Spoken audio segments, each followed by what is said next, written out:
With focused intent, a steady hand guided the buzzing tattoo machine, meticulously working a design near their ear. The word forever seemed to echo the lasting commitment being etched into their very skin. With intense focus, the heavily tattooed artist steadily worked the buzzing machine into their client's arm, whose face registered a tight grimace of discomfort mixed with quiet anticipation. Nearby, another figure leaned back, eyes closed, lost in the smoky haze and the rhythmic hum of creation. Beyond the street's worn pavement, a sign for Dr. Lei hung above the door, proclaiming original Chinese tattoos. With an open sign prominently displayed, the shop quietly affirmed its presence in Hamburg's St. Pauli district. Emerging from the doorway, chest bare and a patterned cloth in hand, their focused gaze suddenly fixed on something unseen. A clear, abrupt hey sliced through the street's quiet, demanding attention.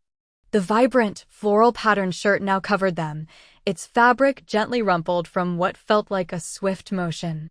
With a firm step, their unseen gaze seemed to pull them forward, carrying the weight of their previous sudden focus. Their worried gaze fixed on something unseen as they half climbed through the narrow opening, one arm raised in a desperate gesture. A strained, urgent plea to stop, wait, filled the air, their features etched with alarm and determination.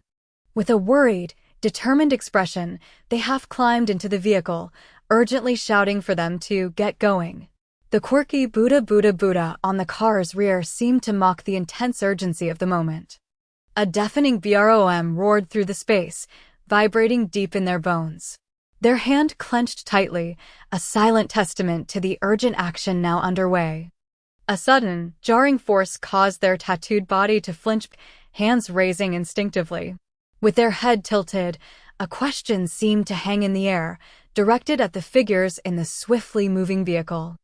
The jarring force had clearly stirred them, their eyes squinting in a fierce, strained expression. Their voice then cut through the remaining rumble, conveying urgent frustration to the figure before them. A jarring SBOK erupted, a sharp, concussive force that shook the very air. This sudden, violent sound mirrored the strain etched across their face as they tried to brace themselves. The forceful blow sent them reeling, their body twisting midair in a desperate, uncontrolled fall as papers scattered around them. With a heavy thud, they collided abruptly with the hard street, the impact echoing the shock in their unseen expression. Gripping the steering wheel, the individual driving expressed a worried concern about potential legal consequences, quickly dismissing any notion of returning to the scene. Beside them, their companion, partially obscured by dark glasses, merely offered a long, chilling laugh, utterly unbothered by the recent event. The passenger, exhaling smoke, grimaced at the driver with deep disapproval, believing them utterly contemptible.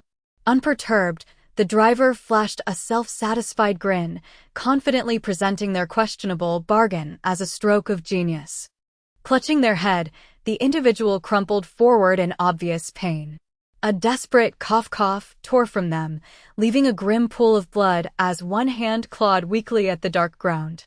With their face streaming blood and marred by injuries, they managed to lift their head, teeth bared in a fierce grimace of agony.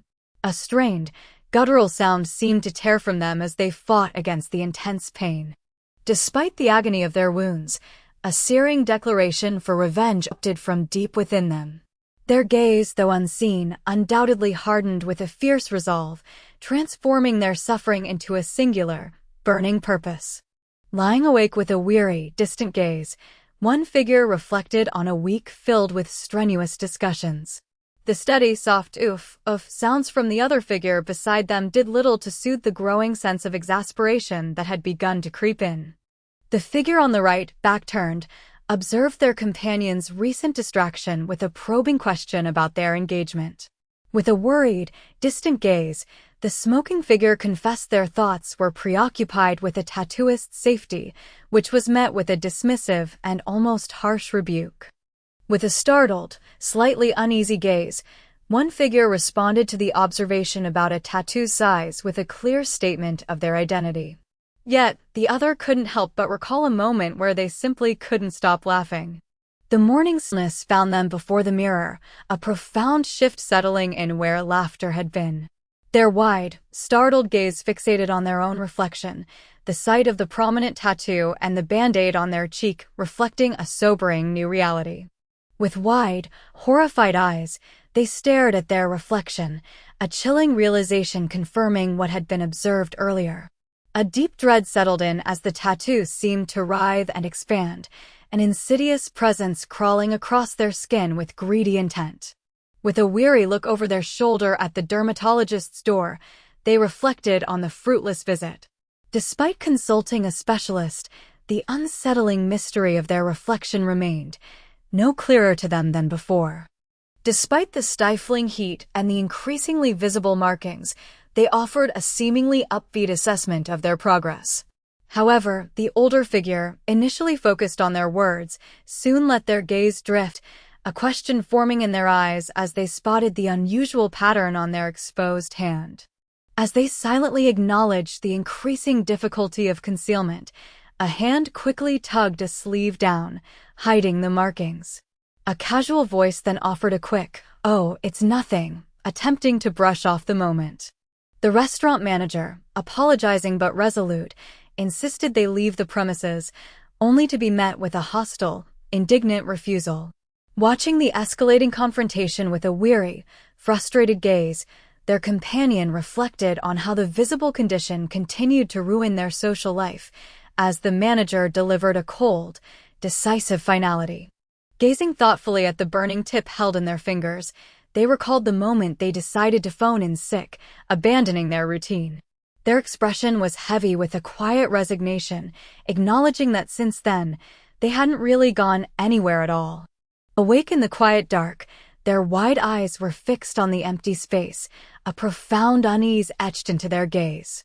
Despite the warmth of their blanket, the untouched pen and paper suggested a mind wrestling with unwritten thoughts. A stark letter lay before them, its harsh words from a lost love delivering a final, bitter farewell and calling them a shithead. As their gaze absorbed the devastating message, a heavy realization settled. Friends and even parents had abandoned them, confirming they had finally received the painful bill for a lifetime of being a selfish jerk. The sudden clap-clap of the letterbox shattered the silence, dropping yet more crushing news onto the floor. With each new envelope, the stark reality of job loss and impending eviction settled, deepening their profound unease into despair. With a weary, downward gaze, they watched in horror as the plague consumed the last clear patches of their skin, signaling the end of life as they knew it. Huddled with a cigarette between their lips, their eyes lingered on the objects before them, a chilling tableau of quiet despair. As their hand, adorned with intricate patterns, closed firmly around the cold grip of the pistol, a resolute conviction settled deep within them. The crushing news and spreading horror had clarified their path, reinforcing the stark certainty that they knew what had to be done. Stepping before Dr. Lee's dark establishment, their weary resolve hardened into a grim certainty that only its creator could reverse the affliction within them. Their stance tightened, prepared to back those leaden arguments with action should persuasion prove futile. Stepping into the establishment, they cautiously asked after the tattoo artist, Chung Lee. The other figure responded with a downcast gaze, revealing not only his recent tragic death, but also the deeply personal truth. He was their father. With wide, intense eyes and a grim expression, the other revealed how Chung Lee had been struck by a customer unwilling to pay. Hearing the shocking truth, the inquirer's own gaze faltered as they whispered a heartfelt apology. The one who delivered the grim news swiftly declared they had to leave, already turning to rush into the night. With a perplexed gaze, the other watched their hasty departure, a silent question forming in their mind. Breathing heavily, the figure darted through the shadowed alley, their body hunched in desperate flight. A glance back confirmed their urgent need to flee, the streetlights casting long, distorted shadows as they pressed on. Their tattooed hand instinctively found the pistol, securing a tight, hidden grip beneath their coat as they hurried onward. A silent determination hardened within them, ready to face whatever lay ahead. Their eyes wide with a desperate warning, The figure brought the pistol into view, teeth clenched in a visible snarl. "Don't," they uttered, the single word a tense demand echoing in the dim alley. As the other's voice, full of dawning recognition and fierce accusation, demanded answers about their father's demise, the visible figure's downcast gaze held a heavy burden. They confessed the act, yet quickly qualified it as an accident, insisting the other bore no blame. Wielding a pistol, one figure revealed the depth of an ancient family curse and their father's ire, declaring their learned power to resolve it. The other stood small and bewildered, a quiet, "I'm sorry," on their lips, before being given a resolute command to follow. Sweat trickled down their tense brow as a spectral figure, adorned with ancient tattoos, imparted a solemn truth that profound matters like these simply take time. With a cigarette hanging from their lips, they seemed to bear the weight of that slow-moving inevitability, their gaze fixed somewhere unseen. The figure sat with a satisfied, almost smug look, a cigarette held loosely as smoke curled from their lips. Their gaze, a mix of triumph and proprietorship, reflected how they had ensured the venerable Lee family's priceless masterpiece was now safely preserved.